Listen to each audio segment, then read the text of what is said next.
بسم اللہ الرحمن الرحیم کے اندر مخدوم ملت شہباز طریقت ولی عہد مرکزی دربار عرضیہ موڑا شریف حضرت قبلہ پیر احمد فاروق زاہد صاحب آپ سے ملتمس ہوں کہ آپ تشریف لائیں، اپنے نورانی اور ایمانی کلمات سے اس محفل کا اختتام فرمائیں۔ اللہ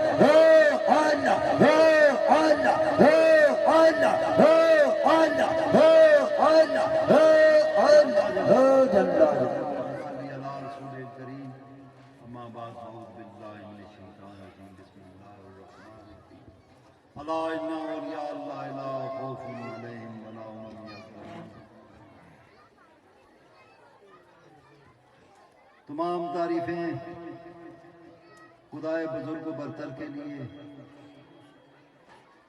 جو اول بھی ہے آخر بھی ظاہر بھی ہے باطن بھی بیاد درود لا محدود اس نبی احمد مختار پر کہ جن کے آنے سے فلک توحید نے جنبش لی، وہ نکالنے والے ہیں بنی نوع انسان کو کفر سے، شرک سے، ظلم سے، اور دینے والے ہیں دائمی زندگی۔ بیعت سلام اس مرشد کامل پر جس نے دل کی بے ہنگم سی دھڑکن کو اللہ کے نور سے روشن کیا۔ جو بھی اس کے دربار میں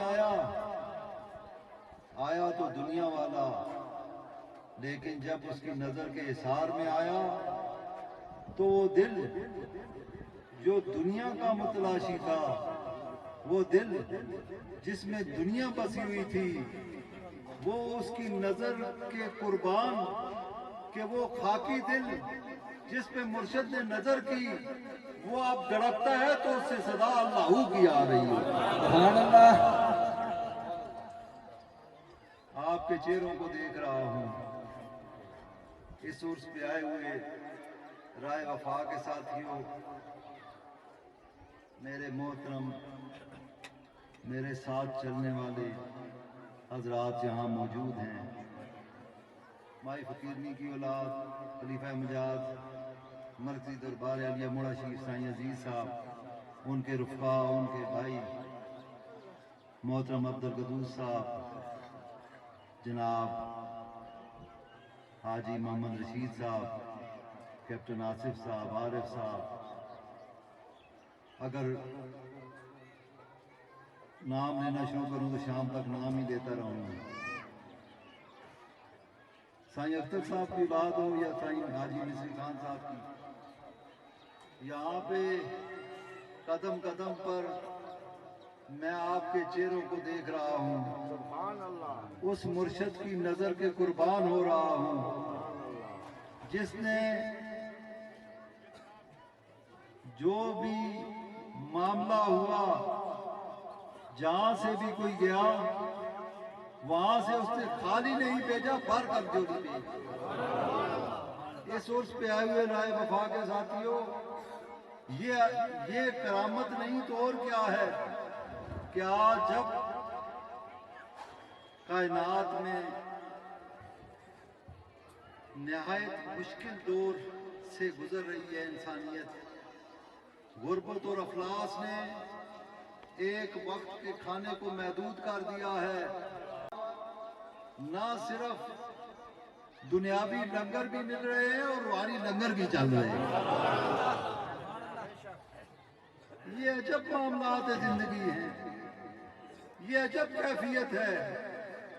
یہ نہ سوچو کہ تم مجھے دیکھتے ہو تو تمہیں کچھ چین اور وہ پرانی تاریخ دہرا رہے ہوتے ہو، اللہ کی قسم جب میں آپ کے چہروں کو دیکھتا ہوں مجھے بھی اتنا ہی سرور آتا ہے۔ سبحان اللہ۔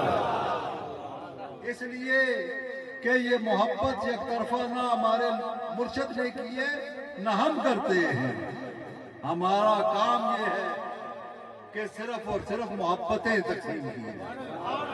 ہمارا کام یہ ہے کہ لوگوں کو آج تاریخ دہرا رہی ہے، انسان مجبور و محکوم ہوتا ہوا نظر آتا ہے۔ دنیاوی رزق کی کمی اپنی جگہ، ہر روز ایک نئی ایجاد نے انسان کو میں حیرت کر دیا۔ وہ یہاں سے بیٹھے ہوئے ایک چھوٹے سے ڈبے کے تحت پوری دنیا میں اپنی آواز چند سیکنڈ میں پہنچا سکتا ہے۔ صرف چند سیکنڈ میں ایک بٹن دباتا ہے، امریکہ کے کونے میں کوئی بندہ بیٹھا ہے، اسے چند سیکنڈ میں وہ سارا پیغام مل جاتا ہے، وہ اسے زندہ سامنے دیکھ رہا ہوتا ہے، سامنے باتیں کر رہا ہوتا ہے۔ لیکن میں قربان جاؤں، آج سے 150 سال پہلے حضرت پیرانے پیر غلام دستگیر شاہ عبد القادر جیلانی رحمۃ اللہ تعالی علیہ کے مزار پہ ایک بندہ بیٹھا ہوا ہے اور سوچ رہا ہے کہ میرا روحانی فیض کس جگہ پر موجود ہے۔ اچانک اس کی آنکھ لگتی ہے، آنکھ ایسے بند ہوتی ہے اور خواب میں خواجہ قاسم صادق بول رہی ہے۔ سبحان اللہ۔ پیرانے پیر کہتے ہیں، اے شاہ مقصود، کائنات میں اگر تیرا ہاتھ کسی کے ہاتھ میں ہے تو بابا قاسم مولوی کے ہاتھ میں۔ سبحان اللہ۔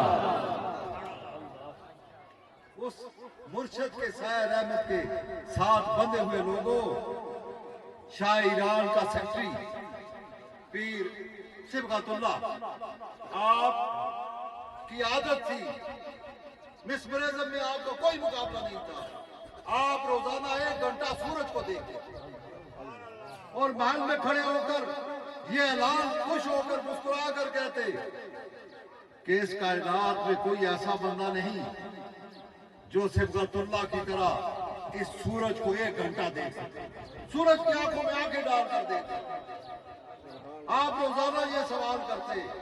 ایک بار آپ نے خواب میں دیکھا، خواب میں ایک شخص آگے کہتا ہے، صبغت اللہ، اللہ کی بے جان مخلوق کو تو دیکھ لیا روز 1 گھنٹہ، کسی ولی کامل کی آنکھوں میں آنکھیں ڈال کر دے، اگر تو 2 سیکنڈ تک اس کا مقابلہ کر گیا تو میں اپنا نام اللہ کے بندوں سے نکال دوں۔ سبحان اللہ۔ بس اتنی بات کہی، چہرہ دکھایا، ہوش و حواس گم ہو گئے، اٹھا، شاہ ایران کو خط لکھا، جناب میں کچھ عرصہ کے لیے ہندوستان جانا چاہتا ہوں۔ ہندوستان میں وہ آگے پھرتے پھرتے 1.5 مہینہ گزر گیا۔ آپ مسکرا کر، حضرت خواجہ قاسم صادق مسکراتے ہوئے تخت پوش پہ بیٹھے ہیں، کہتے ہیں وہ شخص جس کو ایران میں بے چینی نے غرق کیا ہے آج میرے پاس آنے والا ہے۔ سبحان اللہ۔ سبحان اللہ۔ بس راولپنڈی تک آپ آئے، وہاں سے آپ پیدل، کسی نے راستہ نہیں دکھایا، پیدل دربار آ گیا موڑا شکوہ۔ 8:30 9 بجے کا ٹائم، حضرت خواجہ نے دروازہ کھولا، دیکھا سامنے صبغت اللہ صاحب نے دیکھا، کہا اللہ کی قسم جس کا اشارہ ہوا ہے وہ یہ بابا قاسم مولوی، سبحان اللہ۔ جس کا مجھے اشارہ ہوا ہے وہ اور کوئی نہیں، بابا قاسم مولوی۔ آپ نے کہا، اے صبغت اللہ ذرا میرے سامنے بھی سورج کو دیکھ۔ کہا حضور آپ نے جو اشارہ کر دیا میرے پاس اب کچھ نہیں رہا، میرے پاس سب کچھ ختم ہو گیا، بس اس نظر کا اثر یہ، جب تم گھر سے صرف اللہ کے لیے، اس کے رسول کے لیے عشق میں گھر سے قدم باہر رکھا تو رب تعالیٰ نے تمہارا نام اس لسٹ میں لکھ دیا۔ رب تعالیٰ نے تمہارا نام اس لسٹ میں لکھ دیا ہے جو اللہ کے لیے اپنے گھر سے نکلتے ہیں۔ جو محبتوں کے لیے اپنے گھر سے نکلتے ہیں، نہ نماز، نہ روزہ، نہ زکوٰۃ، نہ حج، نہ صدقات، نہ خیرات، صرف ایک مسکراہٹ۔ تمہیں پتہ ہی نہیں، تمہیں علم ہی نہیں، صرف ایک مسکراہٹ اگر تمہارے حصے میں کسی دوست کی، جس کی آنکھوں سے آنسو گر رہے ہیں، اور تم نے صرف اپنا ہاتھ بڑھا کر اس کے آنسوؤں کو پوچھ دیا ہے، رب تعالیٰ نے تمہارے درجات کو بلند کر دیا۔ سبحان اللہ۔ اولیاء کرام نے نصیحت اور وصیت کیا کی؟ حضرت خواجہ پیر محمد زاہد خان صاحب آپ دربار میں بیٹھے، بڑا عجیب واقعہ سنا تھا۔ سامنے ایک مائی تھی، وہ روزانہ کوئی نہ کوئی چیز بنا کر بیچتی، آپ جتنے پیسے ہوتے اس چھوٹی اس جو کھانے والی جگہ پہ بیچ دیتے۔ ایک دفعہ مائی کڑی بیچی، میں صاحب کے پاس بیٹھا ہوا تھا، وہ کڑی آئی، صاحب نماز فارغ ہوئے، بیٹھے، مجھے بٹھایا ساتھ، پہلا مولا آپ نے ایسے کھایا، کھانے کے بعد وہ ساری کڑی جو تھی وہ ساری کھا گیا۔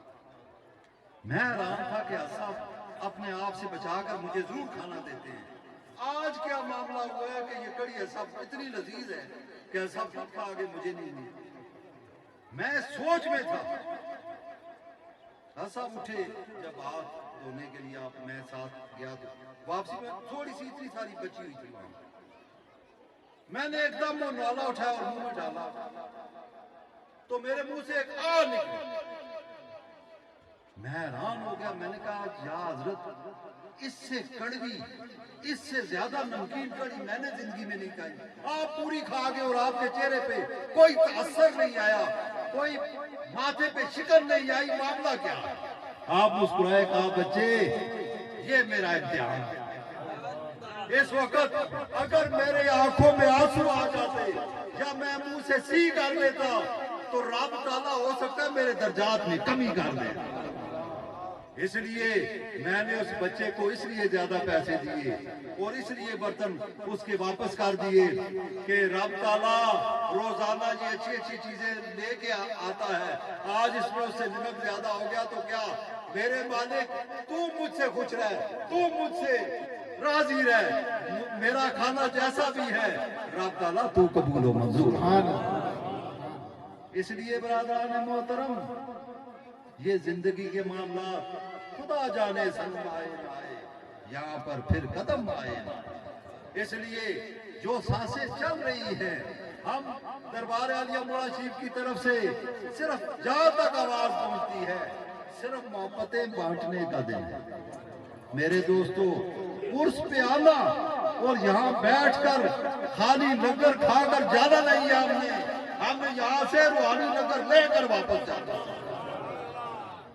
وہ اس لیے کہ اب بہت دن ہو گئے، زمانہ اپنے تمام تر معمولات کو الگ طرف لے کر جا رہا ہے۔ خوشی اس بات کی ہے کہ جنہوں نے بہت سارے چنے کاٹے، جنہوں نے 40 دن کے پھیرے لگائے، وہ واپس آئے تو احمد فاروق کے ہاتھ میں انہوں نے اپنے ہاتھ رکھ دیے۔ اس لیے عرس پہ آئے ہوئے رائے وفا کے ساتھیوں، نماز قائم، نماز قائم، نماز قائم۔ قرآن پاک صرف رمضان میں پڑھ کر اتنے ختم کر دیے بات نہیں، چھوٹی سی 2 لائنیں بھی روزانہ اگر پڑھی جائیں تو پھر تم اپنے چہرے دیکھنا اور پھر رب کی بارگاہ میں اپنے آپ کو پیش کرنا۔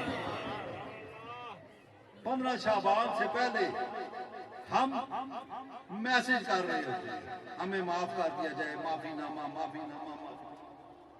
اگر اس پہ ہم قائم ہیں تو پھر یہ قتل کیوں ہو رہے ہیں؟ اگر اس پہ قائم ہیں تو عدالتیں کیوں بری ہوئی ہیں؟ اگر اس پہ قائم ہیں تو پھر ظلم اور ناانصافی کیوں ہو رہی ہے؟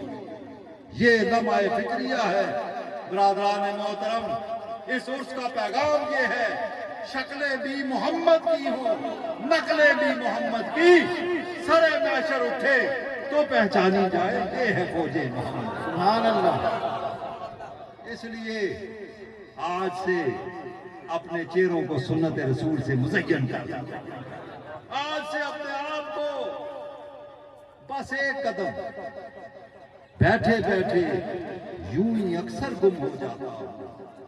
اب میں اکثر میں نہیں رہتا، تم ہو جاتا. اس میں اور تم میں صرف ایک سٹیپ ہے، صرف ایک سٹیپ، ایک قدم رکھنا ہے اور یہ کہنا ہے یا اللہ اے میرے آقا کریم، میں پہلے یہ تھا، آج تبدیل ہو کر آپ کی بارگاہ میں آ رہا ہوں. بس ایک قدم، یہ قدم رکھ دیا، پھر کیا ہوگا؟ پھر وہ چہرہ جو کہتے تھے عام سا چہرہ ہے، وہ نور بکھیرنے والا چہرہ بن ہے. وہ قبر جس کے بارے میں گفتگو تھی کہ یہ سانپوں بچھوؤں کا مسکن ہے، یہ اندھیری رات ہے، وہ ان لوگوں کے لیے ہے جنہوں نے اس دنیا کو اپنا آخری اماجگاہ بنایا. ان لوگوں کے لیے نہیں جنہوں نے اس میں اپنی قید کاٹی ہو.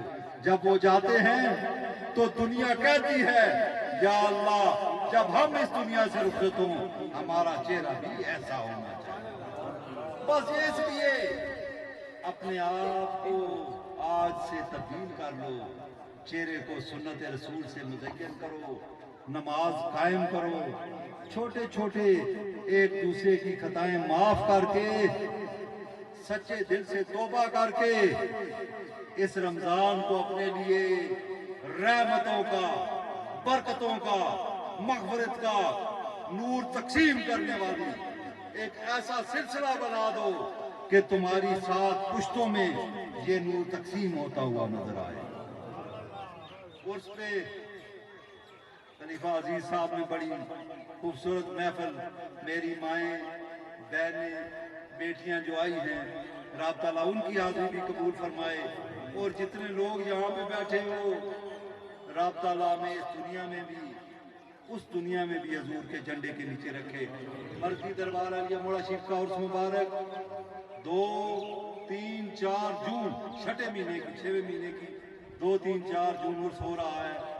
آپ حضرات کو وہاں پہ انشاءاللہ ملاقات ہوگی اس دعا کے ساتھ کہ یہ میرے بچے بہت محنت سے یہاں پہ سلسلہ چلا رہے ہیں. قاری جمیل صاحب کے والد صاحب کچھ عرصہ پہلے وہ اس دنیا سے بڑے پیارے دربار کے خلفاء میں سے دنیا سے رخصت ہوئے. ان کے لیے بھی دعا ہوگی اور جتنے لوگ یہاں پہ اس علاقہ میں جس بھی دربار سے وابستہ ہیں وہ ان کے لیے بھی دعا ہوگی. رب تعالیٰ میری اور آپ کی حاضری اپنی بارگاہ میں قبول و منظور فرمائے. رب تعالیٰ یہ لنگر، یہ آستانہ قیامت تک آباد رکھے. وما علینا الا